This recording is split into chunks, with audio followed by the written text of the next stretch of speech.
They were told Americans would strip them naked, mock their bodies, and leave them to bleed in shame. But when 247 German women prisoners stepped off the transport trucks at Camp Ruston, Louisiana, in June 1945, the enemy broke them not with humiliation, but with small white packages wrapped in brown paper. They expected degradation. Instead, they received something they hadn't seen in 3 years: sanitary napkins, handed to them quietly by soldiers who looked away to preserve their dignity, and in that moment, everything they had been taught about the enemy began to crumble. If you want to hear more untold stories from World War II, make sure to like this video and subscribe to our channel. Now let's dive into this remarkable story. The Louisiana heat hit them like a wall.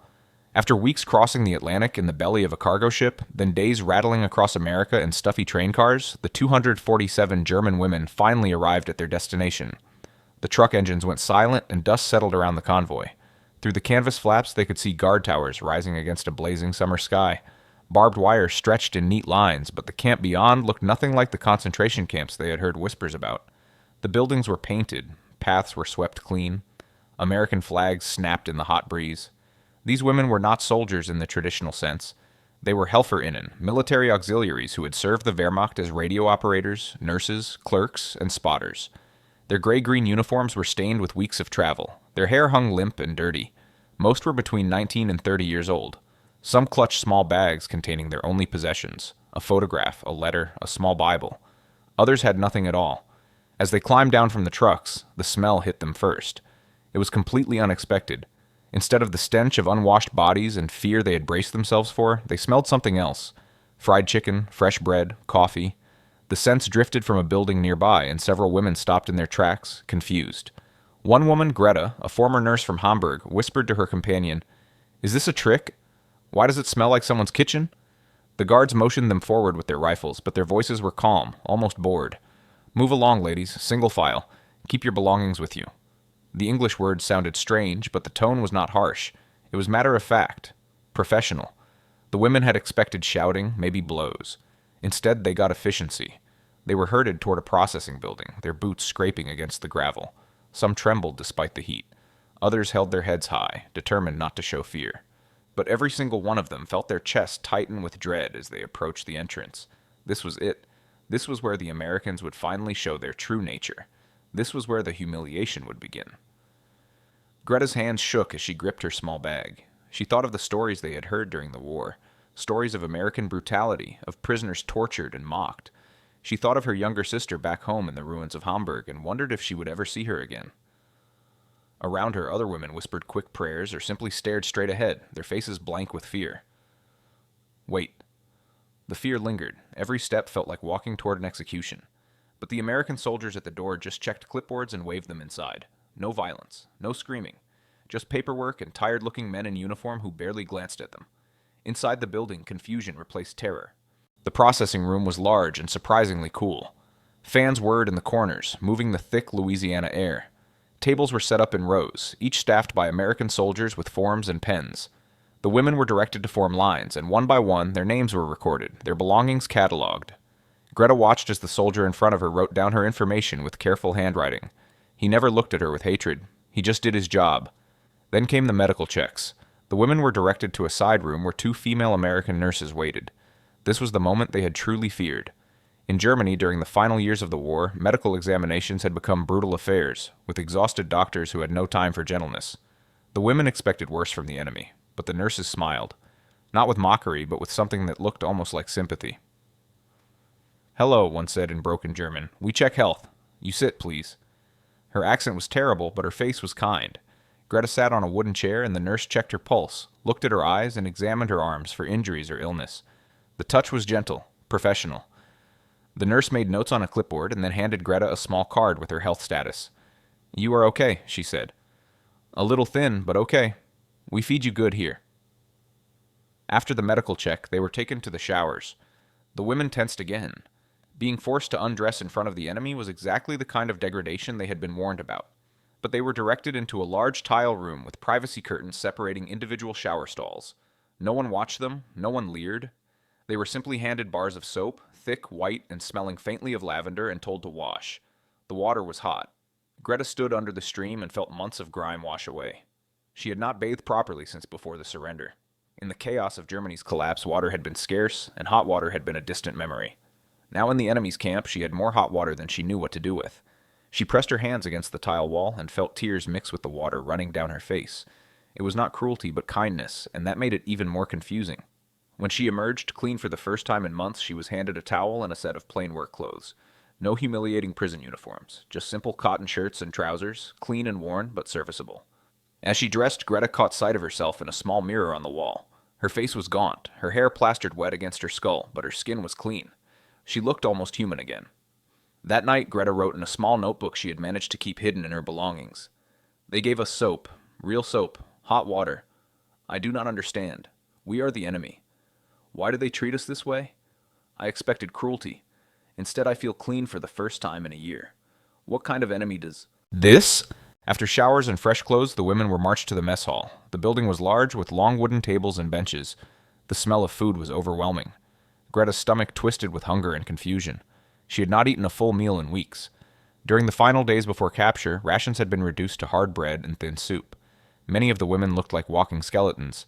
They formed a line at the serving counter, and American cooks in white aprons scooped food onto metal trays. Greta stared at what landed on her plate. Mashed potatoes, thick and buttery. Green beans. A piece of fried chicken, golden and steaming. A roll with a pat of butter. And in a small bowl, a fruit cocktail with syrup. She stood frozen, tray in her hands, unable to believe it. The woman behind her bumped into her, and Greta stumbled forward to a table. She sat down, surrounded by other women who were equally stunned. For a long moment, no one ate. They just stared at the food. Then slowly, Greta picked up her fork and tasted the mashed potatoes. The flavor exploded in her mouth, rich, salty, real. She had to put a hand over her mouth to stop herself from sobbing. Around the table, other women began to eat. Some cried openly. Others ate in complete silence, their hands trembling. One woman pushed her tray away and put her head in her hands, unable to reconcile the food in front of her with the stories she had been told.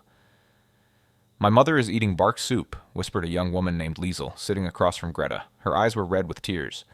My baby brother has rickets because there is no milk. And here I have butter. Real butter. She picked up the roll, stared at it, and then bit into it almost angrily, as if the act of eating was a betrayal. But the strangest moment came at the end of the meal. As the women filed out of the mess hall, each was handed a small bar of chocolate. Hershey's chocolate, wrapped in brown paper with silver lettering. Greta turned the bar over in her hands, unable to believe it was real. Chocolate. She had not seen chocolate since before the war. In Germany, chocolate had disappeared years ago, traded or sold on black markets for absurd prices. That night, lying in her bunk in the barracks, Greta broke off a small piece of the chocolate and let it melt on her tongue. The sweetness was almost painful. She thought of her sister, only 14 years old, who had never tasted anything so wonderful. She thought of the children in Hamburg, digging through rubble for scraps of food. And here she was, a prisoner of war, eating chocolate. She wrote in her notebook again, "They feed us like we are guests, not prisoners. The food is better than what we ate even before the war. I do not know what to feel. Grateful, ashamed, both." The barracks were simple but clean. Rows of metal bunk beds lined the walls, each with a thin mattress, a pillow, and 2 wool blankets. Compared to the bombed-out cellars and crowded shelters the women had known in Germany, it was almost comfortable. There was a wood stove in the center of the room for winter, though in the Louisiana summer it sat cold and unused. Windows let in fresh air and light. Each woman was assigned a bed and a small wooden locker where she could store personal items. Greta placed her few belongings inside: her notebook, a photograph of her sister, a small carved wooden cross her father had given her. The locker even had a key. She could lock it. They were being given privacy, something she had not experienced in months. As night fell, the women gathered in small groups, whispering to each other. The shock of the day was starting to wear off, replaced by a deep confusion. In one corner, a group of older women prayed together, their voices low and rhythmic. In another, younger women sat on the floor, passing around the chocolate bars, breaking off small pieces to savor. Greta sat on her bunk and watched them. A woman named Frida, who had been a telephone operator in Berlin, climbed onto the bunk across from her. "I do not trust this," Frida said quietly. "The kindness is a trick. Tomorrow or the next day they will show their true faces. No one treats the enemy this way." But another woman, older, with gray streaks in her hair, shook her head. "I have been a nurse for 20 years. I have seen cruelty. What we experienced today was not cruelty. It was something else. I do not know what, but it was not cruelty." The conversations continued late into the night. Some women clung to their suspicions, convinced the Americans were softening them up for some greater humiliation. Others allowed themselves to feel the first tiny flicker of hope. Maybe, just maybe, they would survive this. Maybe captivity would not be the nightmare they had imagined. Greta lay on her bunk, staring at the dark ceiling. Outside, cicadas buzzed in the humid night. It was a sound completely foreign to her, wild and loud. She thought about the soap, the hot water, the chicken, the chocolate, and she thought about what tomorrow might bring. She did not know it yet, but tomorrow would bring something even more unexpected. Something that would make many of them cry, not from fear, but from relief. The morning bell rang at 6 o'clock, jarring the women awake. Greta sat up, disoriented for a moment, before remembering where she was. Around her, other women stirred, climbing down from bunks and pulling on their work clothes. They filed outside to wash their faces at the communal sinks and then lined up for breakfast. Breakfast was porridge with brown sugar, toast with jam, and coffee. Real coffee, not the chicory substitute they had drunk in Germany. The portions were generous. Greta ate slowly, still not quite believing the food was real. At her table, Liesel was spreading jam on her toast with an expression that was half wonder, half guilt. After breakfast, the women were divided into work groups. Some were assigned to the camp laundry, washing uniforms and linens. Others worked in the kitchen, peeling potatoes and preparing vegetables. A group was sent to work in the camp garden, tending rows of tomatoes, beans, and squash. The work was not hard. It was nothing like the brutal labor camps they had heard about. It was just regular work, the kind of work they might have done at home. And they were paid. Not much, just a few dollars a week in camp scrip, but it was something. The scrip could be used at the camp canteen, a small store that sold cigarettes, candy, soap, and even lipstick. The first time Greta walked into the canteen and saw the shelves stocked with goods, she felt dizzy. In Germany, stores had been empty for years. Here, in a prison camp, there was abundance. She bought a pack of cigarettes and a small tin of hand cream. The cigarettes were a luxury she had not enjoyed in years. The hand cream smelled like roses. That evening, sitting outside the barracks with Frida and Liesel, she shared her cigarettes, and they sat smoking in the warm evening air, watching the sunset over the Louisiana pines. It felt almost normal, almost peaceful. But the contradiction gnawed at them. Every meal, every small comfort, every moment of relative peace was a reminder of how different this was from what they had expected. And more importantly, it was a stark contrast to what their families were suffering back home. 3 weeks into their captivity, the first letters from Germany arrived. The mail call was announced after dinner, and the women crowded around the American soldier reading names from envelopes.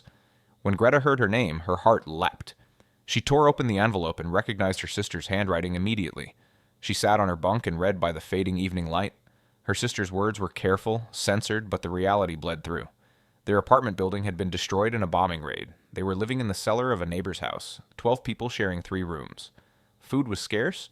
Her sister wrote about boiling potato peels for soup, about trading their mother's jewelry for a loaf of bread, about children in their neighborhood dying from hunger and disease. Greta read the letter 3 times, and then she folded it carefully and pressed it against her chest.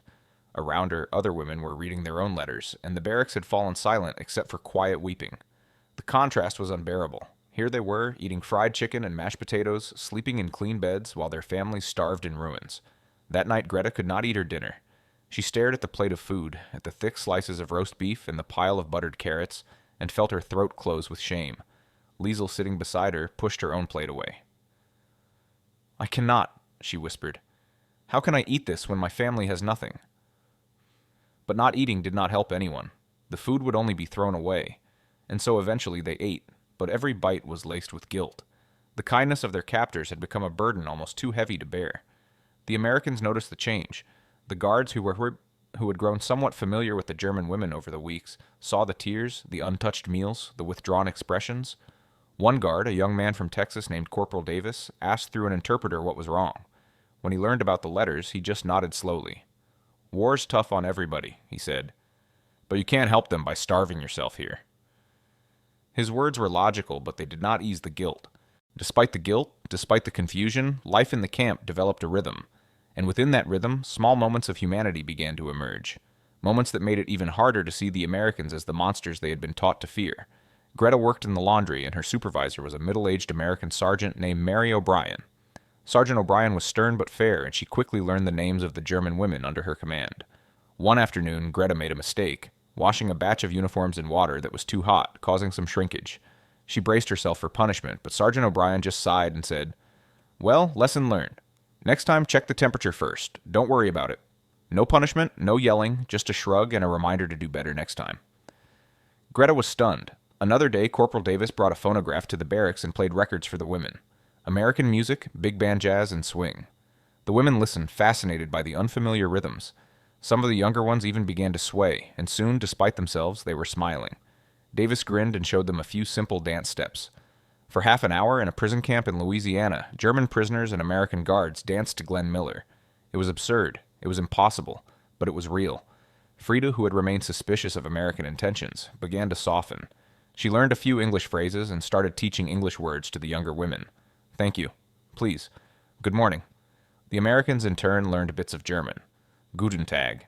Danke. Language became a bridge. One evening, Greta was sitting outside the barracks, writing a letter to her sister, when Corporal Davis approached. He held out a chocolate bar. For your letter, he said in halting German, to send home. Greta stared at the chocolate, then at him. He smiled awkwardly and placed it on the bench beside her before walking away. She never did send the chocolate. It would not have survived the journey. But the gesture itself, the thought that this American soldier cared enough to offer something for her family, shook her to the core. She wrote about it to her sister anyway, describing the kindness of strangers who were supposed to be enemies. Memory collided with reality every single day. The propaganda had promised monsters. Reality delivered human beings. As summer turned to autumn, the women had been in the camp for nearly 4 months. Their bodies had changed. The gaunt, hollow-cheeked women who had arrived in June were now healthier. Their skin had color. Their hair was clean and shiny. Some had even gained weight, their clothes fitting snugly where they had once hung loose. But their minds were in turmoil. The cognitive dissonance between what they had been taught and what they were experiencing had become impossible to ignore. Greta lay awake many nights, wrestling with questions that had no easy answers. She had been raised to believe in the righteousness of Germany. She had believed in the Führer's vision of a strong, unified nation. She had served that vision willingly, working as a nurse for the Wehrmacht, caring for wounded soldiers, believing she was doing good. But now, lying in an American prison camp, eating American food, treated with unexpected dignity, she had to confront an uncomfortable truth. If the Americans were the evil monsters they had been told about, why were they being treated so well? And if the Americans were not monsters, what did that say about everything she had believed? It was not cruelty, but kindness that was breaking her. Cruelty she could have resisted. Cruelty would have confirmed everything she had been taught. But kindness demanded that she rethink everything. One evening, a group of women gathered in the barracks for a quiet discussion. The debate had been building for weeks, whispered in corners and during work breaks, but now it came into the open. Frida, who had been so suspicious at first, was the one who started it. "We need to talk about this," she said. "We need to talk about what this means." An older woman named Hilda, a former schoolteacher, spoke up. "What this means is that we were lied to.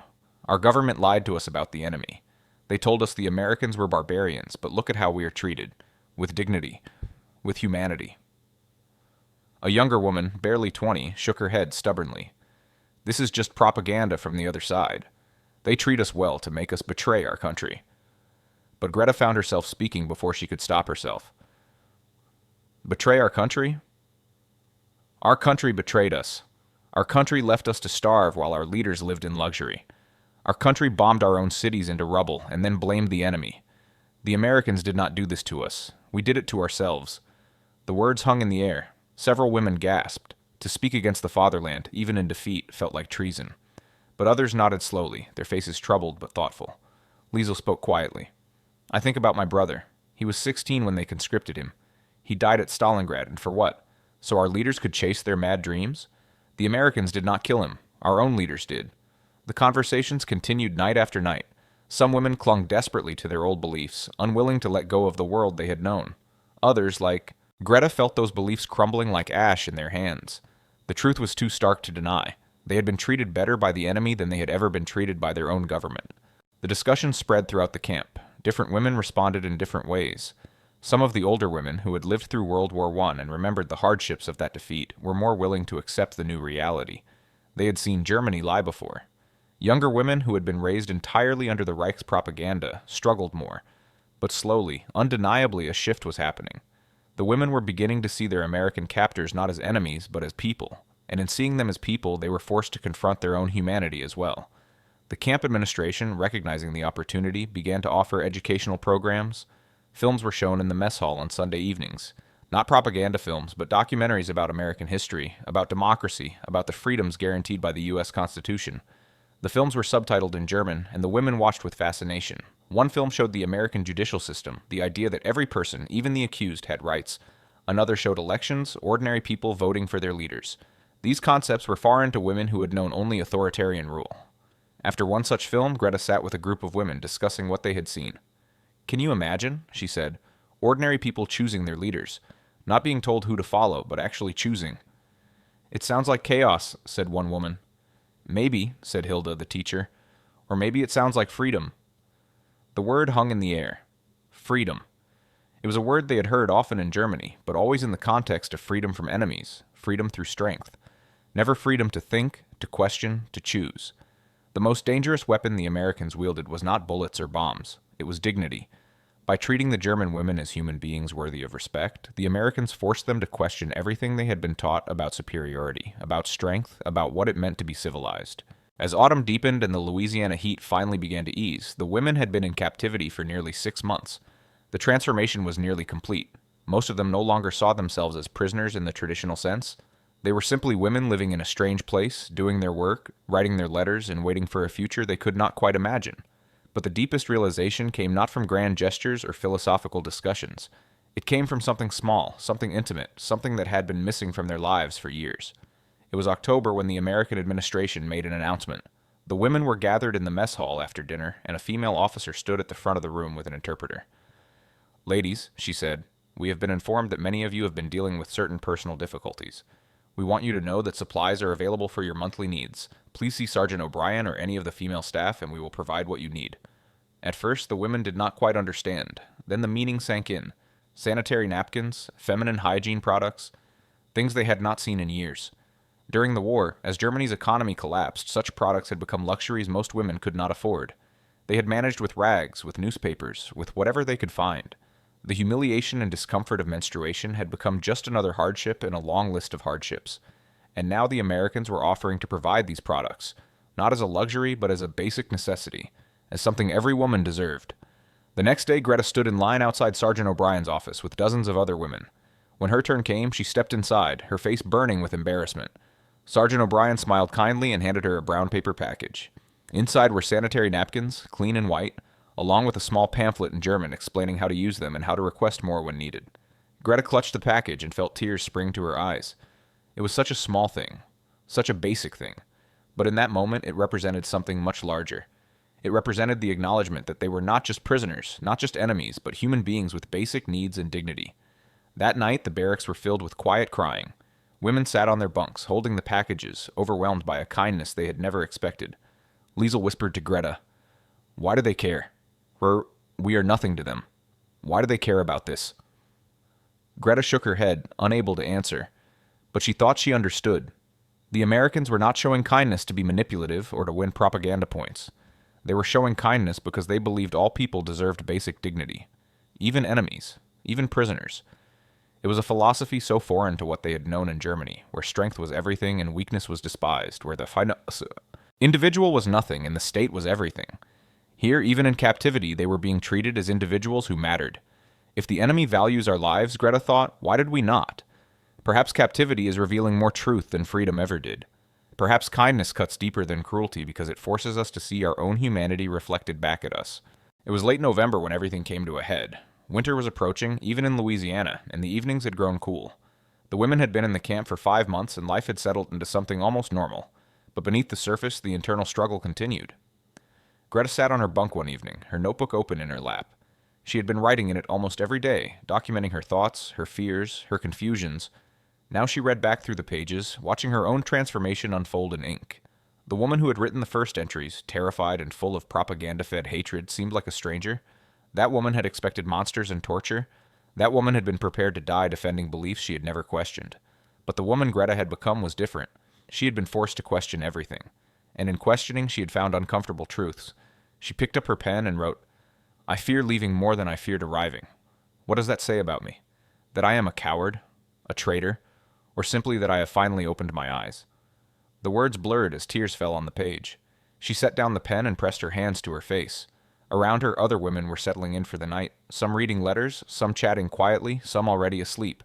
Normal. It had all become so terribly normal. That night, Greta dreamed of Hamburg. She dreamed of the ruins, the hunger, the endless gray despair. She dreamed of her sister's thin face, her mother's hollow eyes, and when she woke in the morning, lying in her clean bed with her wool blanket and her pillow, she felt the full weight of her transformation crash down on her. She was not the same person who had arrived in June. The enemy's greatest weapon had not been violence. It had been soap, food, chocolate, and sanitary napkins. Simple human kindness. And those things had done what bombs and bullets never could. They had changed her mind, they had changed her heart. A few weeks later, on a cold December morning, the announcement came. A group of prisoners would be repatriated soon. They would be sent back to Germany to rejoin what remained of their families. Names would be posted by the end of the week. The women received the news in stunned silence. Going home. It was what they had all said they wanted. But now, faced with the reality, many of them felt not joy, but dread. Greta stood in the mess hall, staring at the notice board where the announcement had been posted. Around her, other women whispered to each other, their faces troubled. Liesel came to stand beside her. "I thought I would be happy," Liesel said quietly. "I thought I would cry with joy at going home. But I am not happy. I am terrified." "Me too," Greta admitted, because going home meant leaving abundance for hunger. It meant trading clean beds for ruins. It meant stepping back into a world that had treated them as expendable, while the enemy had treated them with dignity. It meant carrying the burden of this truth back to a country that might not want to hear it. When the list of names was finally posted, Greta's name was on it. She would leave in 2 weeks. She stood staring at her name, feeling hollow. She should be excited. She should be counting the days. Instead, she felt only fear. That night, she wrote her final entry in the notebook. "Tomorrow I begin preparing to leave. In 2 weeks I will return to Germany, to whatever is left of my home. But I will not be the same person who left. The enemy has not broken me. The enemy has made me whole. They have shown me that even in war, even between enemies, humanity can survive. I do not know what I will find at home, but I know I will carry this lesson with me forever. Kindness is not weakness. Dignity is not defeat. And sometimes the enemy teaches us more about ourselves than our friends ever could."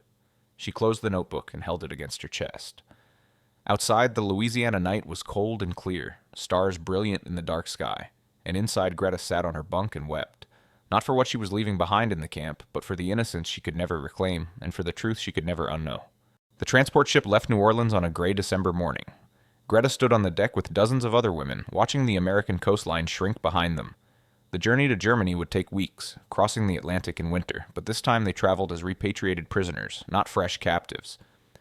They had Red Cross blankets, decent food, and space to move around, but there was no joy in the journey. The women spoke little, each lost in her own thoughts. They were going home to a country they no longer recognized, to families who had suffered unimaginable hardships, while they had been relatively comfortable in American captivity. The guilt was a physical weight. Liesel spent most of the journey seasick, but Greta suspected it was not just the rough seas making her ill. It was dread. Frida paced the deck for hours each day, smoking cigarette after cigarette, staring at the gray ocean. Hilda, the teacher, organized a small study group, teaching the younger women English, insisting that language skills would be valuable in whatever came next. As they neared Europe, the weather grew colder. Snow fell on the deck, and the women huddled in their blankets, remembering the Louisiana heat that had seemed so oppressive but now felt like a distant dream. When they finally arrived at the German port, the devastation was worse than Greta had imagined. The dock was half destroyed, patched together with temporary repairs. Beyond, the city was a landscape of rubble. Buildings stood like broken teeth against the sky. People moved through the streets like ghosts, thin and gray, their faces hollow with hunger and loss. The women disembarked in silence. Red Cross workers met them, offering weak tea and directions to displaced person centers, where they could get information about their families. Greta clutched her small bag and stepped onto German soil for the first time in over 6 months. It felt foreign. Wrong. It took Greta 3 days to make her way from the port to Hamburg. The trains barely ran, and when they did, they were overcrowded and slow. She rode with hundreds of others, all traveling to find what remained of their lives. The countryside rolled past the windows, scarred with bomb craters and abandoned military equipment. Hamburg was worse than she had feared. The beautiful city she had known was gone, replaced by an apocalyptic wasteland. Entire neighborhoods had been burned to the ground in firestorms. The famous churches were skeletal ruins. People lived in cellars and lean-tos built from rubble. She found her family in the basement of a partially destroyed building near what had once been their neighborhood. When her sister opened the door and saw her, the girl screamed and threw herself into Greta's arms. Her mother emerged from the shadows, skeletal and aged beyond her years. "You are alive," her mother whispered. "We thought you were dead." The reunion was overwhelming, but it was also painful. Her family was starving. Her sister, who had been plump and cheerful before the war, was now a thin wraith with brittle hair and hollow cheeks. Her younger brother, only 9 years old, had the distended belly of severe malnutrition. They were surviving on rations from the occupying forces and whatever they could scavenge or trade. That first night, Greta shared the food she had brought with her, saved from her final days at the camp and carefully hoarded for this moment. Her family ate with desperate hunger, and Greta watched with a breaking heart. She thought of the mess hall in Louisiana, the abundance, the waste. She thought of the food she had eaten every day, food that could have fed her family for months. Her mother noticed her tears. "What is wrong? Are you hurt?" Greta shook her head. "I am fine. I am just glad to be home." But it was a lie. She was not glad. She was devastated. The contrast between her months of captivity and her family's suffering was too stark, too painful. The guilt threatened to drown her. In the weeks and months that followed, Greta tried to rebuild a life in the ruins of Hamburg. She worked in a hospital, caring for the sick and injured with medical supplies provided by the occupying forces. She stood in bread lines. She learned to stretch rations to feed her family. She lived the reality of defeated Germany. But she was changed. Her family noticed it. Her sister asked her once what the American camp had been like, and Greta struggled to answer. How could she explain that she had been treated better by the enemy than by her own government? How could she describe the soap, the chocolate, the sanitary napkins handed to her with quiet dignity? She told her sister small truths. They fed us well. They did not hurt us. They were not what we were told they would be. Her sister stared at her. But they are the enemy. They destroyed our city. We destroyed our city, Greta said quietly. We started this war. We believed in it. We cheered for it. And when we lost, we paid the price. The Americans just ended what we began. Her sister did not respond. The truth was too bitter. Years later, when her sister had children of her own, she asked Greta about the war again. By then, Germany had begun to rebuild. The occupying forces had helped establish a new government, a democracy, and while life was still hard, it was no longer desperate. Her sister's children were healthy, well-fed, free. Greta told them the story then. She told them about being captured, about expecting cruelty and receiving kindness. She told them about the soap and the hot water, about the chocolate and the meals, about the American soldiers who had treated them not as enemies but as human beings. And she told them about the sanitary napkins, the small act of dignity that had broken through her propaganda-fed hatred and forced her to see the truth. The hardest thing to carry, she said, is not cruelty. Cruelty you can hate, cruelty you can resist. The hardest thing to carry is kindness from those you were taught to hate, because kindness demands that you question everything. It demands that you see your enemy as human, and once you do that, you can never go back to the simple certainty of hatred. Her sister's children listened, wide-eyed. One of them, a girl of about 12, asked, "What did you learn from it, Aunt Greta?" Greta thought for a long moment. "I learned that dignity is stronger than cruelty. I learned that even enemies can show mercy. And I learned that sometimes the people you are told to hate can teach you more about humanity than the people you are told to love." She paused, then added, "And I learned never to believe anyone who tells you that an entire people are monsters. Because monsters do not hand out soap and sanitary napkins to prisoners. People do. And once you recognize someone as a person, everything changes." And so the soap, the chocolate, and the small brown packages of sanitary napkins became more than just physical objects. They became proof that even in war, even in the midst of hatred and destruction, human dignity can survive. For those 247 German women prisoners, the simple act of being treated with basic respect by their captors became a transformative experience that challenged everything they had been taught. The Americans had not shown kindness to manipulate or to win propaganda victories. They had shown kindness because they believed that all people, even enemies, even prisoners, deserved basic human dignity. And that belief, more than any weapon, changed hearts and minds. Greta carried that lesson with her for the rest of her long life. She told her story to her nieces and nephews, to students at the schools where she worked, to anyone who would listen. And always her message was the same. Hatred is easy. It is comfortable. It asks nothing of you but your fear and your anger. But kindness, real kindness, even to enemies, demands courage. It demands that you see past uniforms and flags to the human being underneath. And that, she said, is the hardest and most important thing we can ever do. As she told her niece many years later in a conversation that would be remembered and recorded, they could have brutalized us. They could have humiliated us. We were the enemy, and we had caused so much death and destruction. They would have been justified in their cruelty. But instead they gave us soap, food, and dignity. And that kindness was harder to bear than any punishment could have been, because it forced us to confront the truth about ourselves, about our country, and about the lies we had believed. And that is the story worth remembering. It is a reminder that even in the darkest times, even between enemies, humanity can survive. It is a reminder that small acts of dignity, like handing out sanitary napkins to women who had gone without for years, can have a profound impact that echoes through generations. If you found this story meaningful and want to hear more untold accounts from World War II, make sure to subscribe to our channel and hit the like button. These stories, though buried in time, still speak to us today about the power of human dignity, the danger of propaganda, and the possibility of change.